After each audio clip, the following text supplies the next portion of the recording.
Bonjour et bienvenue à l'émission Notes de passage, l'émission culturelle dans laquelle mes chroniqueuses et moi-même vont discuter de nos découvertes culturelles du moment, en commençant en 2013, alors que Miley Cyrus semait la controverse avec son vidéoclip Wrecking Ball. Eh bien, cette année, c'est un autre artiste qui sème la controverse, Laurie.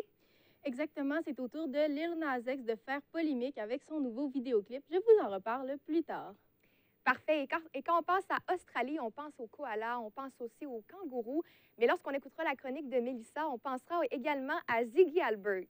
Oui, vous allez désormais vous laisser emporter par la douce voix indie folk de Ziggy Albert. De ton côté, Léa, une étude d'Éducalcool a prouvé que les Québécois étaient de bons consommateurs d'alcool. Apparemment, on serait aussi de fins consommateurs de podcasts. Absolument, la pandémie a fait exploser la consommation des podcasts autant au Québec que dans le monde. On s'en reparle un peu plus tard. Et non, ce n'est pas une Bible qu'on voit sur la table, c'est en fait le livre dont notre chroniqueuse Chloé va nous parler aujourd'hui. Oui, en effet, quand même assez épais, volumineux. Donc aujourd'hui, je vous parle de Love and Lies on Campus de Emma Green. En fait, c'est l'histoire d'un garçon, Arlo, qui décide de quitter sa famille assez chaotique, direction l'université. Et il ne part pas seul, il part avec sa meilleure amie, Colin. Il vit vraiment toutes sortes d'expériences à l'université de San Diego. Colin, c'est une accro à la drogue, une accro à l'alcool, et la seule chose qui garde en équilibre sa vie au complet, c'est Arlo Sheridan. Mais qu'est-ce qui va se passer lorsque sa jeune sœur, Tilly Sinclair, arrivera sur l'université de San Diego? C'est ce qu'on apprend dans mon livre. Et dans le livre, est-ce qu'on peut voir une évolution des personnages et de leur histoire, Chloé? Oui, en fait, c'est ce qui est plaisant avec ce livre-là, c'est que c'est un livre à deux voix. Donc, c'est-à-dire qu'un chapitre, ça peut être Arlo, qui c'est son point de vue, tandis que de l'autre chapitre, ce sera lui de Tilly. Ce qui est le fun avec Tilly, c'est qu'on voit vraiment ses premières expériences sur le campus, on voit ses premiers amours. Vraiment, c'est là qu'elle retrouve sa liberté, en fait, qu'elle avait perdue. Et ça va créer quand même une controverse parce que ce qui va se passer, sans trop vous divulgacher, c'est que Arlo et Tilly vont tomber en amour. Et qu'est-ce qui va se passer entre les sœurs Sinclair, en fait?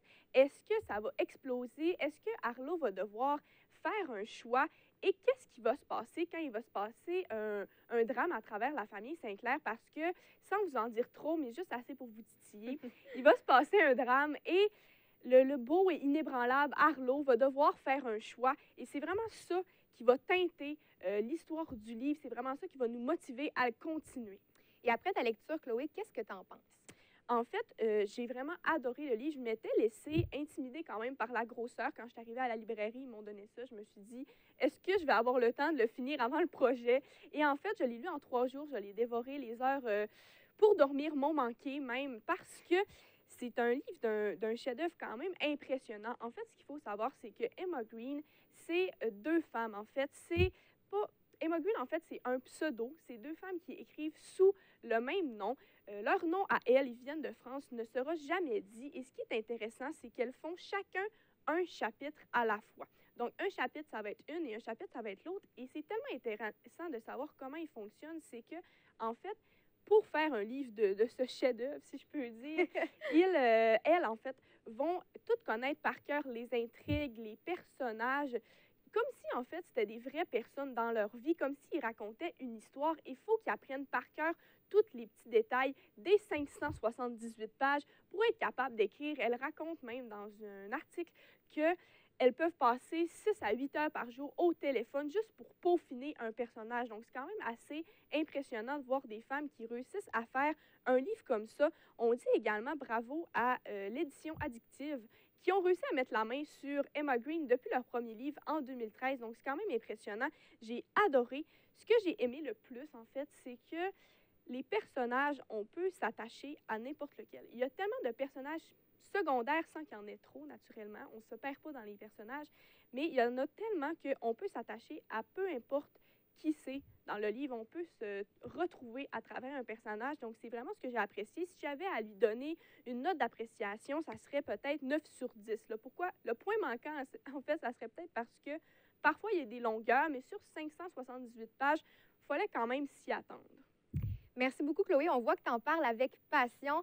Et maintenant, on se dirige vers les États-Unis, alors que Laurie va nous parler de la nouvelle chanson de Lil Nas X et de son vidéoclip. Exactement. Alors, avant tout, les gens qui ne connaissent pas Lil Nas X, qui est-ce que c'est ce personnage?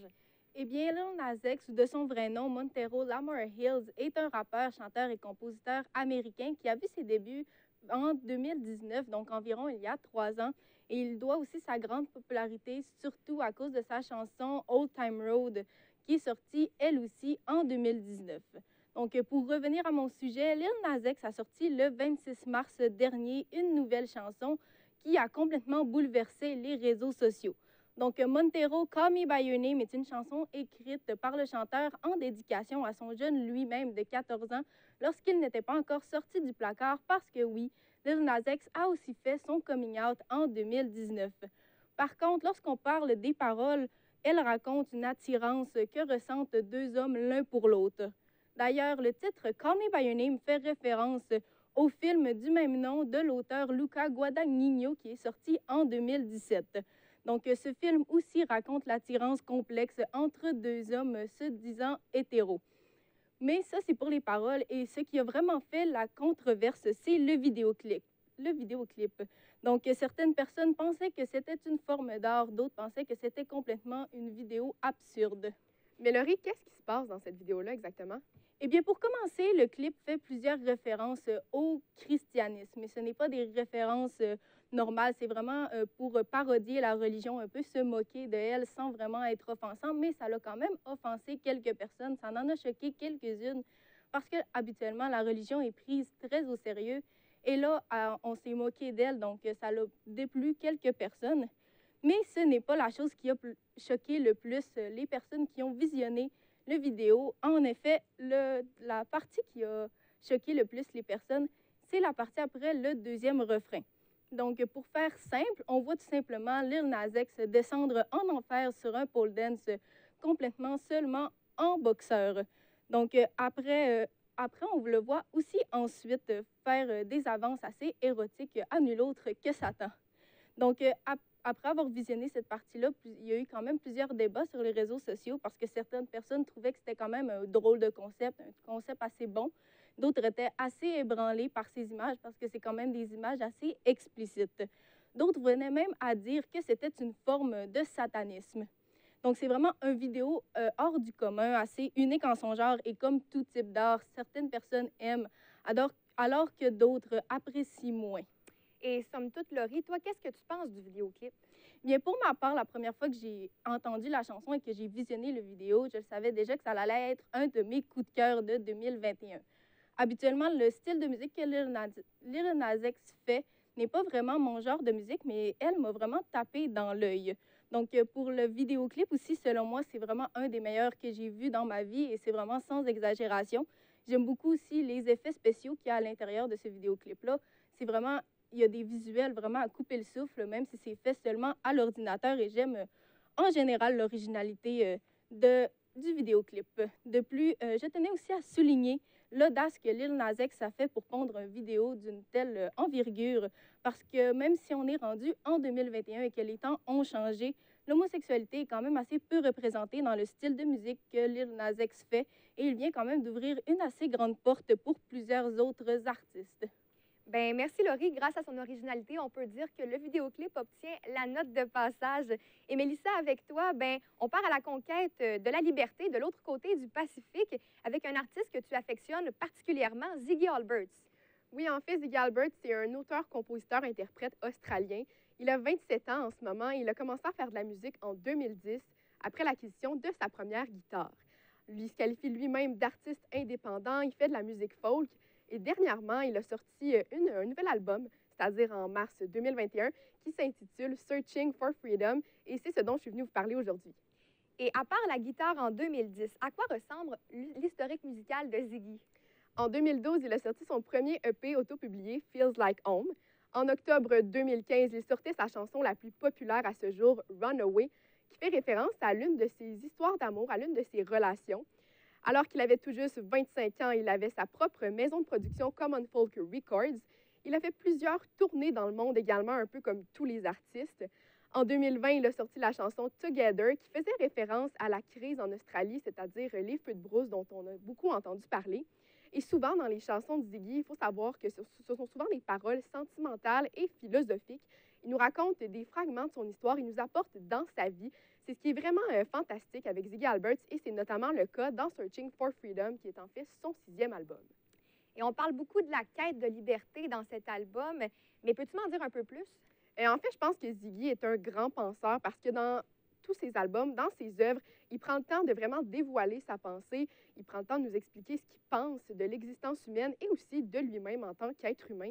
Il s'est vraiment mis à nu dans Searching for Freedom parce qu'il y a des paroles en lien avec la vulnérabilité, le désir, l'intimité véridique, comme l'a mentionné un article d'American Songwriter. Et justement, dans cet album-là, on parle du chemin qu'on a à faire pour apprendre à se connaître. Et c'est un chemin que Ziggy a lui-même emprunté durant les dernières années et qu'il a décidé d'explorer dans cet album-là. On parle aussi de l'incarnation de l'amour, de la conscience environnementale, de la liberté. Et Ziggy a mentionné que oui, le titre du disque représente justement le thème du disque, mais aussi le thème de l'existence humaine et donc le thème de sa vie à lui aussi. Il qualifie cet album-là comme un nouveau chapitre dans sa vie, mais également une grande exploration de lui-même. Et son but vraiment, c'était de faire quelque chose de doux, de chaleureux, surtout après l'année assez rocambolesque qu'on a eue dernièrement.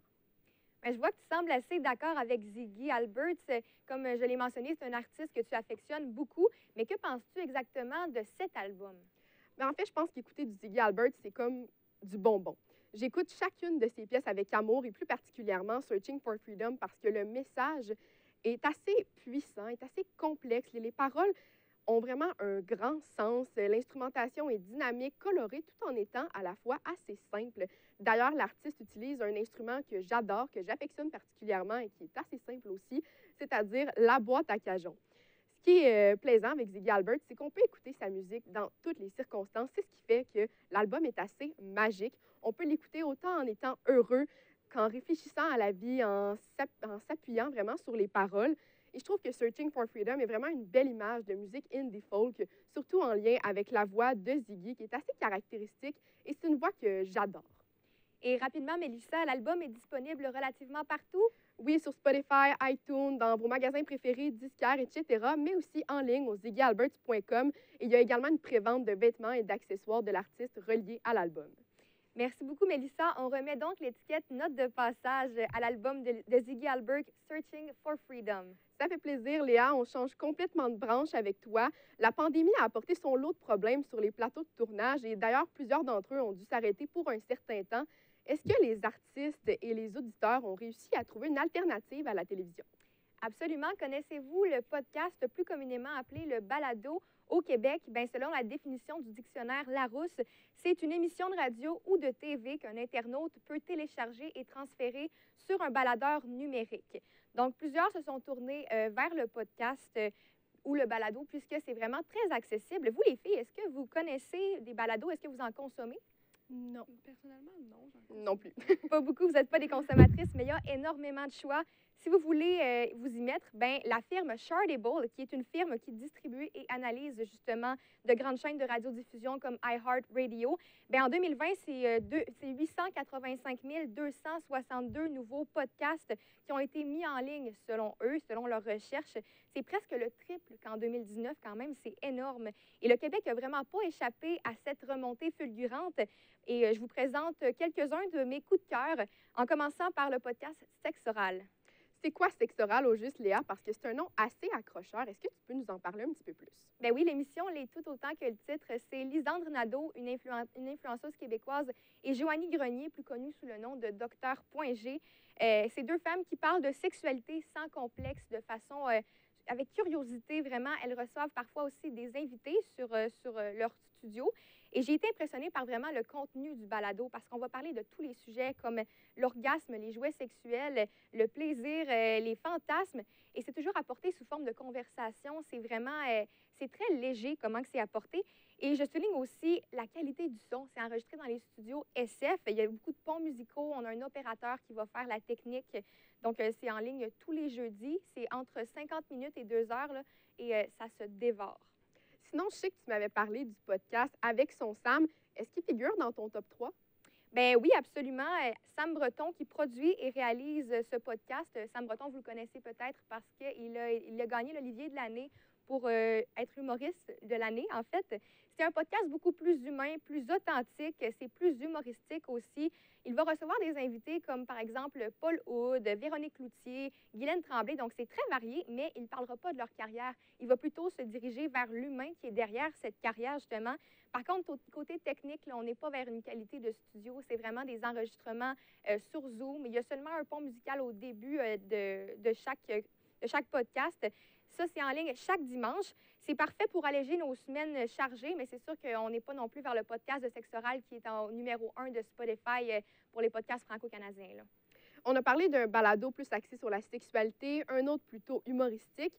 Est-ce que tu as quelque chose à nous proposer pour les sportifs? Absolument. Ma plus récente découverte, beaucoup plus différent, c'est le podcast Pas sorti du bois. C'est vraiment un balado qui parle de course en sentier. C'est animé par un athlète d'ultramarathon qui s'appelle Yann Vézina. Il va recevoir des coureurs amateurs, des coureurs élites, des organisateurs, bon, bref, des passionnés de course, on le comprend. Et encore une fois, c'est assez long, donc environ une heure et demie par épisode. Ça sort les mercredis. Et ce que je trouve vraiment intéressant avec ce balado, c'est qu'on peut aussi suivre la page Instagram qui, elle, va offrir un graphiste, va faire des images pour chaque invité. Il va avoir aussi des courtes descriptions, des petites bios. Donc, c'est vraiment intéressant de suivre et le podcast et l'Instagram.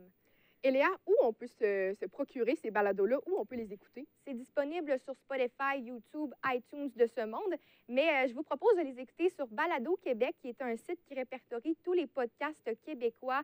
Et en plus, c'est gratuit, ça les répertorie par catégorie, par style, par classement aussi. Donc, c'est super intéressant, je vous le conseille. J'espère vous avoir convaincu à écouter des balados autant que moi, j'aime écouter des balados, les filles. Peut-être que vous allez vous y mettre. Bien, écoute, merci beaucoup, Léa. On attribue la note de passage à ces 3 merveilleux balados. Et justement, ça donne vraiment le goût d'aller faire un petit tour sur Balado Québec et peut-être en écouter quelques-uns. Absolument. Puis moi, c'est vous que je remercie, les filles. Je tiens à remercier Mélissa, Chloé et Laurie. Également l'équipe technique de notes de passage sans qui l'émission ne serait pas possible. On se retrouve la semaine prochaine pour une émission spéciale cinéma. Donc, ce sera fort intéressant. Soyez là.